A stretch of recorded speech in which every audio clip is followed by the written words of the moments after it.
All right, so we're going to look at chapter 14, the Age of Democratic Revolution. Really going to look at the American and French Revolution.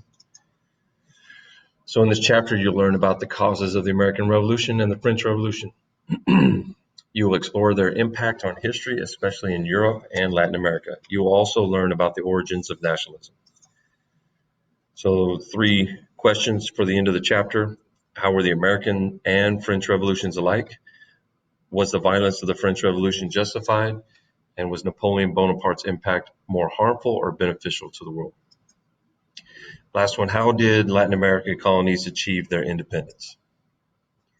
So the origins of the American Revolution, the origins of our democracy. So since the founding of Jamestown in 1607, the American colonists had been subjects to Great Britain.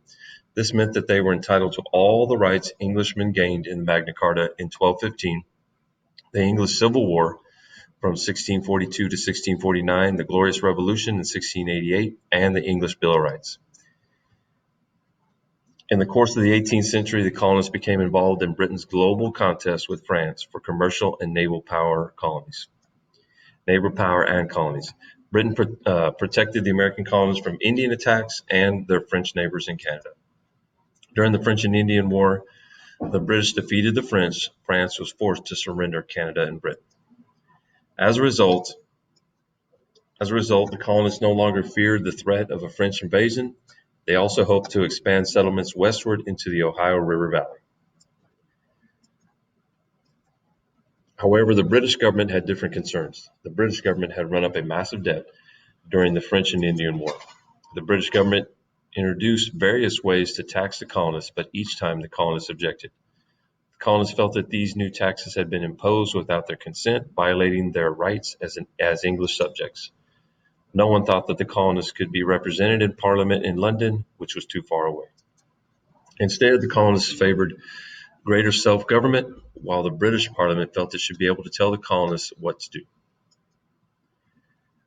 Enlightenment and the U.S. Revolution, or the American Revolution.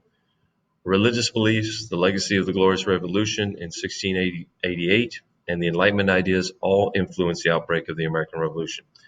Churches were places where colonists often gathered, and some ministers delivered sermons critical of the British government. The Glorious Revolution had demonstrated that English subjects could be justified in overthrowing an oppressive ruler. John Locke and later Enlightenment philosophers made the colonists think that it was unjust for the government to tax them without considering their views. The cry taxation without representation is tyranny went up throughout the colonies.